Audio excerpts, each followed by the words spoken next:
Hi, and welcome to Topic 1 in Child Psychology. In this topic, we're going to be discussing some of the basic issues that we look at in child psychology.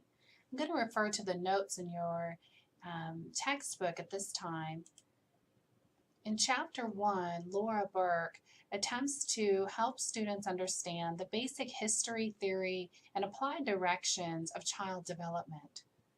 Dr. Burke is a leading expert in the field. There are times that I find the textbook to be almost difficult to read because she has such a keen understanding of the material that sometimes she uses vocabulary that really is pretty advanced. You can tell that she's very comfortable with the material. She does try to put in some personal examples from time to time, which I do think increases the readability of it. And I hope that you find that to be the same. So in Chapter 1, the first major concept that we look at in this field is understanding how children change throughout time, as well as how they stay the same. This idea of constancy, things that are similar throughout the lifespan, and things that are different or change. In this class, we do begin with conception, and we'll get into that material in the next topic, and we go through the period of adolescence. In this course, we'll look at three major domains. Now, of course, you'll realize that each of these domains consists of several different areas, but the first domain that we'll look at is physical development. Again, starting at conception, we'll look at some of the physical changes that happen throughout that time, and then looking at infancy, and then early childhood, middle childhood, and adolescence, we'll notice some stark changes that happen in physical development, and that's a reaction of hormones, environmental factors, social factors, as well as those basic genetics. Then we'll look at the area of cognitive development. In this area, we're going to look at two major theories, Piaget, as well as information processing, and you'll get an opportunity to understand more about the different theories of cognitive development. The final area, and most students find it the most interesting area of development, is the emotional social development. This is looking at how we communicate, how we understand ourselves and others, how we have friendships and intimate relationships, as well as things like moral development and behavior. One of the things that we have to understand about child development is that all of the research is based on theories. And so our attempt is not to say that all kids do this or do that or should do this or should do that all of the time. Rather, we're trying to use research to create a conducive theory that helps us describe and explain and ultimately predict behavior. We want to be able to understand what a child is doing, at least in some context, primarily for the purpose of understanding if a child is not meeting normal milestones, what may be the cause of that, or are there ways that we can intervene to help that child get back on task. In this particular unit, some of the areas that I'm particularly interested in you learning are these basic issues in development. And the first one of those is this idea of continuous versus discontinuous.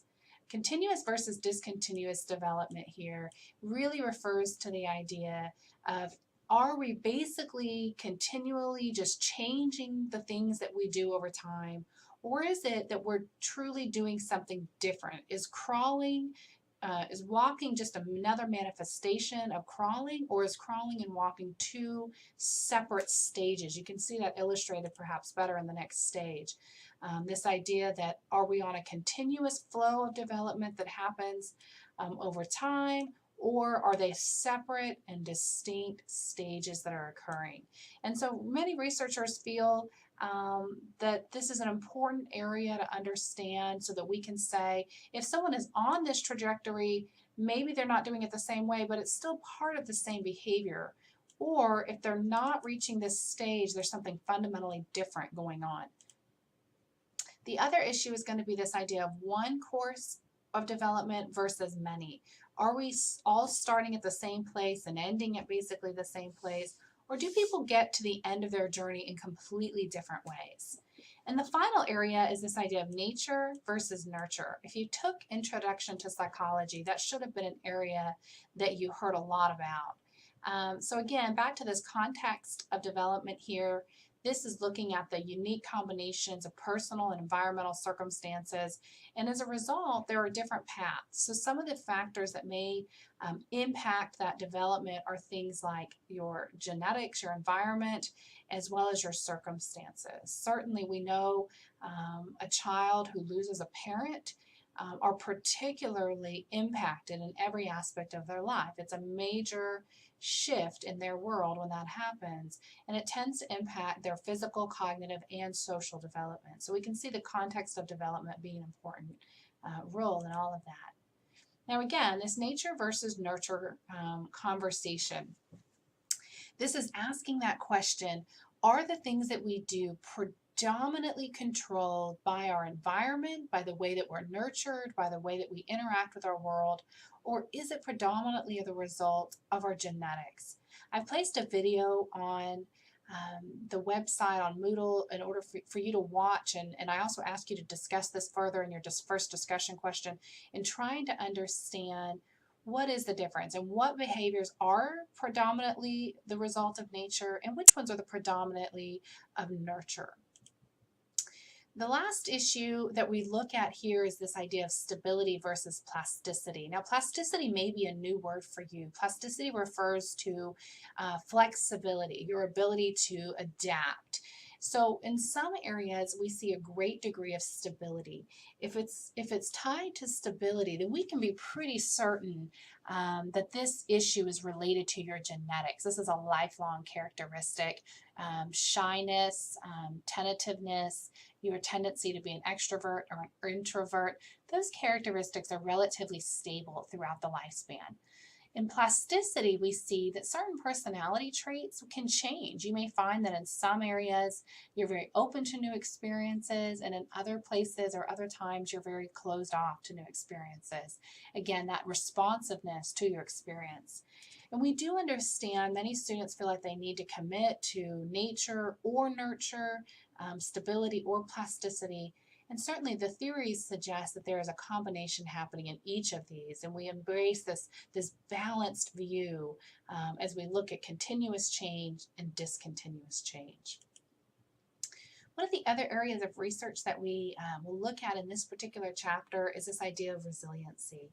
Resiliency is a fascinating area of research that we consider why is it that some kids are able to overcome just horrific circumstances and they seem to become stronger and more committed to their values. And other children who are exposed to the same type of violence or abuse do not seem to have those factors in place. They tend to grow up and become addicts or abusers themselves. And so this unknown factor that we label resiliency, we know that it impacts the ability to adequately adapt to the environment in the face of threats. We also know that these factors seem to offer protection. There seems to be a relationship. If they have a warm parental relationship, then they're able to overcome more obstacles. Some temperaments, we have some children that are fighters, and if you put them in a situation where they're feeling mistreated, they'll fight back from their environment, and others who tend to not have that same intensity in their temperament, and they tend to not be able to overcome that abuse in the same way. Other factors that your book looks at as well is social support as well as community resources as well. From here on, the remainder of the chapter I'd encourage you to look at. Just briefly, you'll see the next chapter here is looking at historical views of childhood. This is an important section in understanding how these theories have changed. Your book also covers the psychoanalytic perspective, understanding Freud and Erikson's theory. You'll see we don't really cover a significant portion of Freud's theory in this particular chapter, but we do look at Erikson's theory pretty substantially. There's some slides here. If you've not looked at Freud's theory before, it'll give you some information. And then, of course, we get to Erikson's theory. Erikson is a researcher that we talk about significantly in this class. I do ask that you can identify these for your paper that you're going to write, as well as you'll see his name on several of the quizzes. So the remainder of the chapter is, in many cases, for many of you, may be review. If you took Introduction to Psychology recently, you may see several of these terms: operant in classical conditioning, social learning, John Piaget may be a new theorist. We'll talk about him substantially when we get to the chapter on cognitive development, but this is just a brief overview in this chapter as well. And it goes through some other ones. One of the final issues that we look at in this particular chapter that's important is this concept of the critical period versus sensitive period. And this is another area that will be on your quiz. The critical period, or it used to be called critical period, and now we're calling it a sensitive period, is this theory that there's a period of time that if an individual is not exposed to particular stimuli in their environment, then later that development may be harder. I did provide an example on Moodle, a very sad example of Jeannie, who is a child that was extremely deprived. And she happened to be found in the midst of this debate about language development and language acquisition. Is there a critical period or period where if the child is not exposed to language that they were unable to acquire language later? Initially, research suggested yes, if a child does not have adequate stimulation early enough, then perhaps they're unable to acquire it later. More recent research says that maybe it's less defined, maybe it's less critical, but still very sensitive. It's very important that we expose children to adequate stimuli as early as possible, and certainly extreme periods of deprivation can lead to a lack of developmental progress that we would anticipate. The remaining areas of this, Vygotsky, sociocultural theory, the ecological system, these are other areas theories that we use to understand child development. It's interesting to consider that in the U.S., other nations outrank the U.S. Significantly in some of these areas. You can see that in child poverty, the U.S. was ranked 24th, in infant deaths, 28th. We'll talk more about that in the next unit. Teen pregnancy, the 28th as well. Looking at education, only the 12th. That was one that we would hope to be a little bit higher on. Public expenditures of early childhood education. Now this study is a little bit older. You can see here some of the data down here, 2010, 2009.